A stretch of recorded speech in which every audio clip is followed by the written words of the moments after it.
back. Sorry about that. I had a visitor show up unexpectedly, so I had to go out and say hi real quick.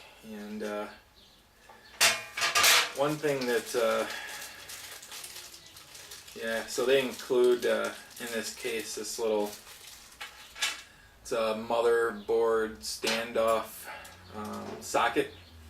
So you just slip it over the standoff and use your screwdriver to screw in the standoffs, and that works out pretty nice because it's a little bit difficult to get the standoffs in without it.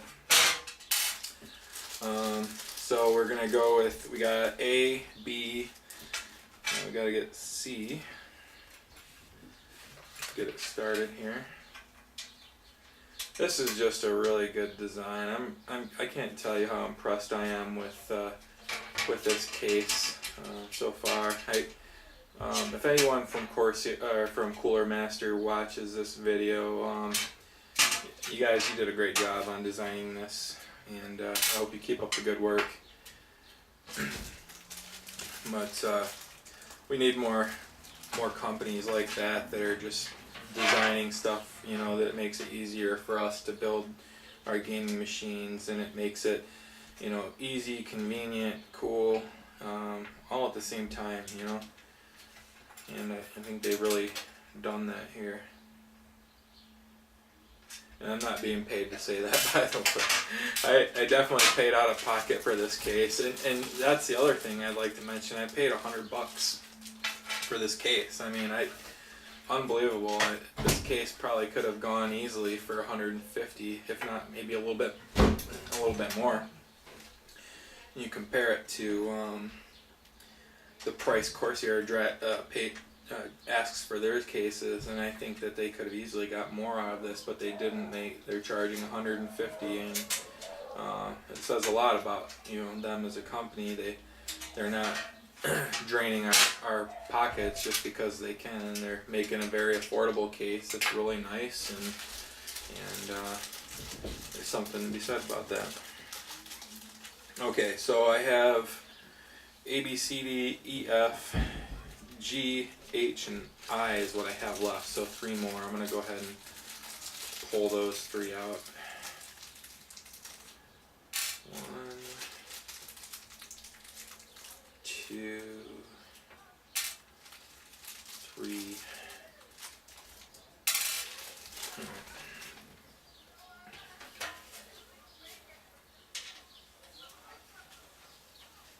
Go ahead and get them started here. I think that's the first time I've done a build where they actually included a socket to screw in the standoffs for the motherboard. I thought that was pretty funny. But I did a build last year around this time. I didn't video it. I didn't start videoing until recently. But I did a cube case. It was by Mountain Mods, and if you ever use their cases, you have to put the entire thing together. It doesn't come pre-assembled for you. You just get the panels and the hardware, and you got to put it together. So I actually really like this case. It's very intuitive for the novice builder. They make it really easy. So, all right. So got the standoffs on there, and let's see, there should be, yes, here, let's see which screws I have to use to attach the motherboard. Let's see.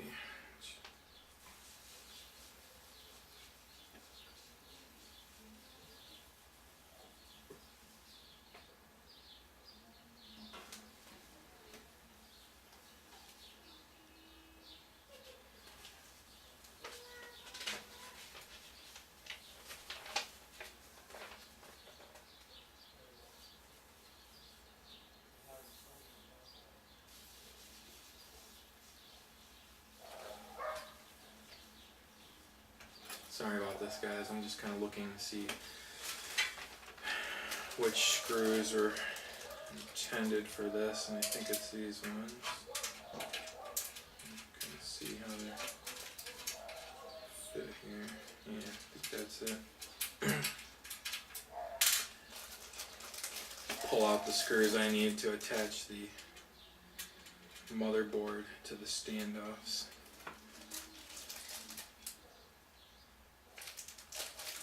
I'm going to need 9 of them.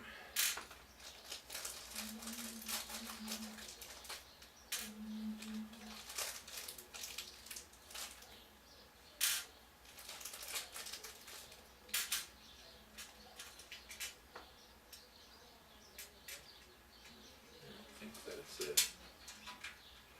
Yeah, that's definitely one of them. You got to be careful with which screws you're picking out here, because there's 2 different kinds that have the hex head. In one of them, the threads don't correctly line up with the motherboard standoff, so you definitely don't want to use those because it'll probably strip out your standoff. They do give you, a couple extra standoffs in here in case that does happen, but still just be cautious that you're using the right one. So 2, 4, 6, 8, one more, and that's one of the.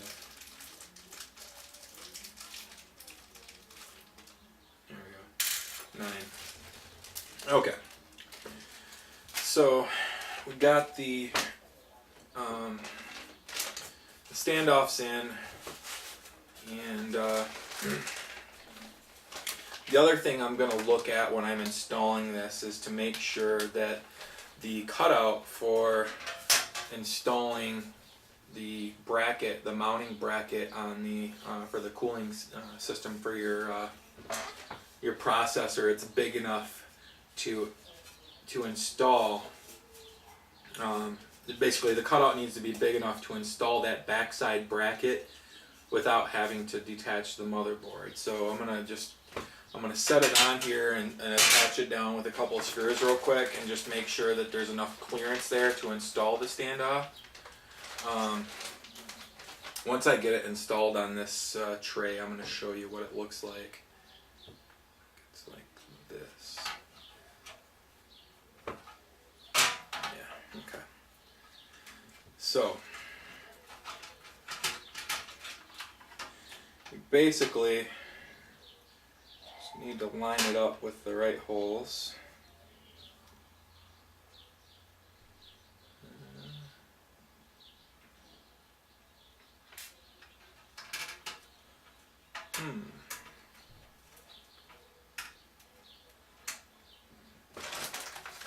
Let me look at something real quick.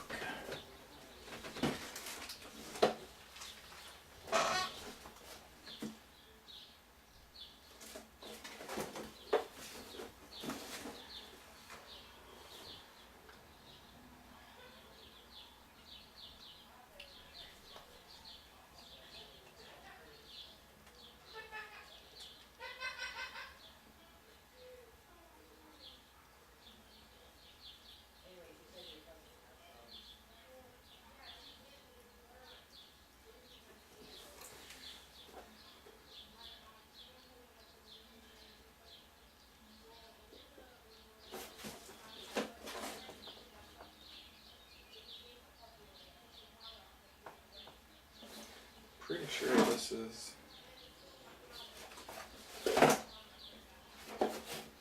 ATX and not extended ATX.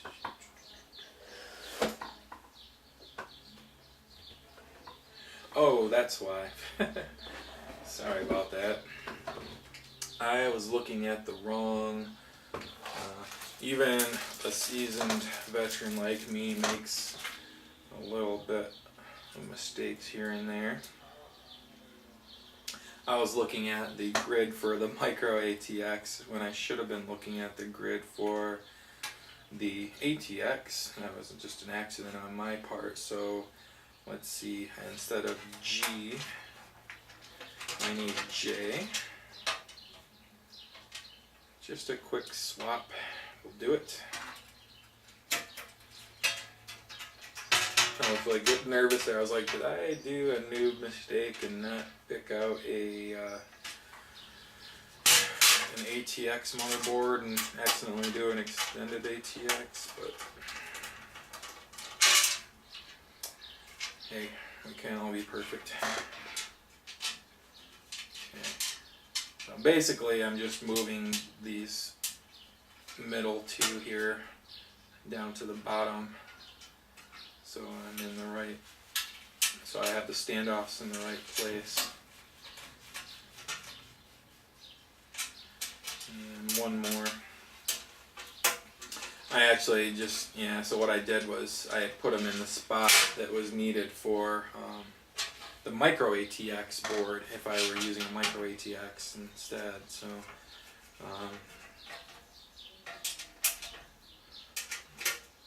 there we go. Okay, so when you're putting your board on here, just be careful, you're not putting a lot of flex in it. I mean, they're pretty sturdy to a degree, but you don't want to put a lot of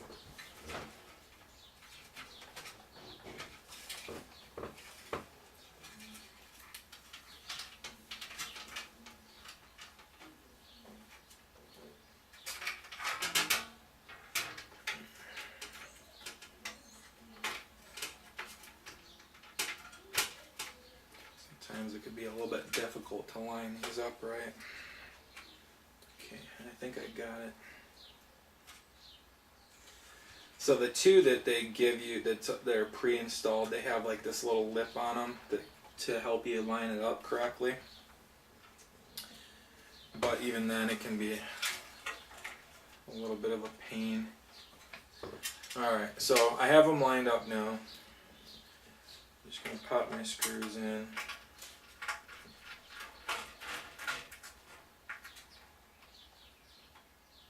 Again, you're just thumb tightening these. You don't need to wrench down on them because you really could damage your board if you did that. It's just a printed circuit board. It's not, made out of metal. So you want to make sure that you're not over tightening these screws when you're putting them in. And you just put one more in after this. And I'll check. I'm pretty sure I have enough. Oh yeah, I got more than enough room, so I'm just going to keep installing. Sometimes what happens is the manufacturer of the case, they'll say, oh yeah, you got a removable, or you got a cutout for your CPU, but the cutout is not big enough and it doesn't line up with where the bracket lines up to install the cooler on your CPU, so the cutout really doesn't do you any good. But in this case, the cutout is big enough where I can actually install everything while it's attached to the board, so it's a really good job. Here, let me loosen this up a little bit. So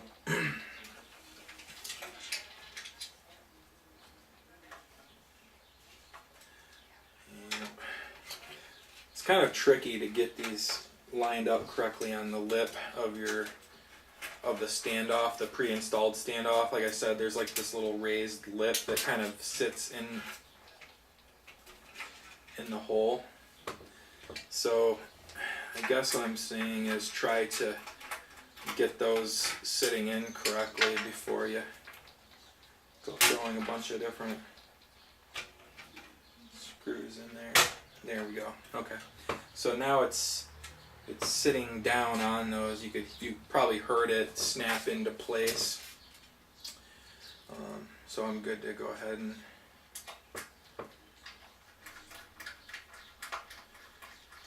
finish screwing this in. Alright. And once I get this installed on the tray, so it's nice and sturdy and it's not going to flex. I'll hold it up so you can see what it looks like. And it really is a nice looking board. It's going to, not that I'm going to be looking in my case all the time, but for those of you that do have like a plexiglass window that you can see into your case, and you want to make it all fancy looking, this is a really cool board to do it with, because it's a red and black color, and it has like a dragon etched out on one of the heat sinks that are covering the chip, the Southbridge chip. So there we go. Let's see, a couple more. 2, 3, 4, 5, 6, 7, 8, 9. Okay, almost done.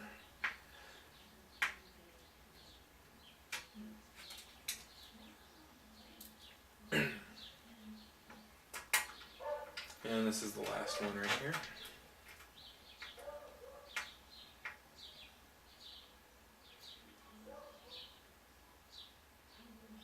Really good support. Okay. So let me zoom in here. Oops. Where did that come from? Let's see. 1, 2, 3, 4. Oh, I'm missing one. Never mind.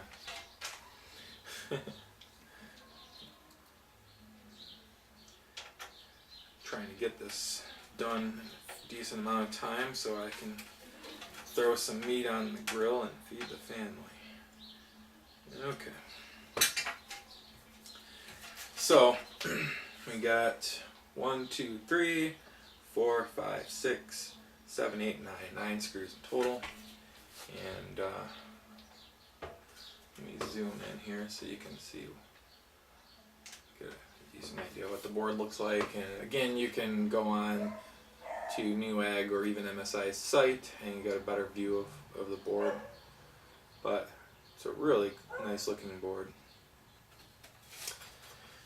Alright, so I guess the next part will be to install. I'll throw the processor in real quick and then I'll set up the bracket for the cooling system. Let me zoom out real quick. I always save these anti-static bags because I always find a use for them. I usually have spare parts that I can throw in them. So for now I'll put that aside. I don't need these right here right now, so I'll remove them. Okay. This aside. Okay. So for this build I decided to go with an Intel Core i5-3570K. And the K at the end simply means that the processor, the multiplier has been unlocked, so it makes it easier to overclock. And it's a quad-core processor. I believe it's a base clock speed of 3.5 gigahertz, and then it can turbo boost up to 3.8 gigahertz. So it's quad-core. It's not hyper-threaded, so you just got 4 physical cores.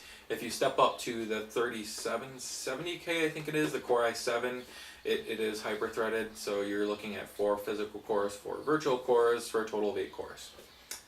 Really good processor. I like Intel a lot. I don't prefer, Intel or AMD either way. I think both of them are really good. But for this build, I wanted to use an Intel. So there you have it. Okay.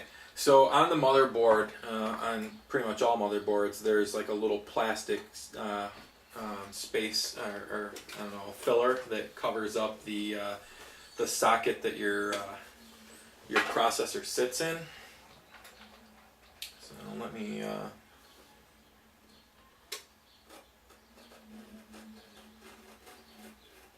open this with my trusty pocket knife.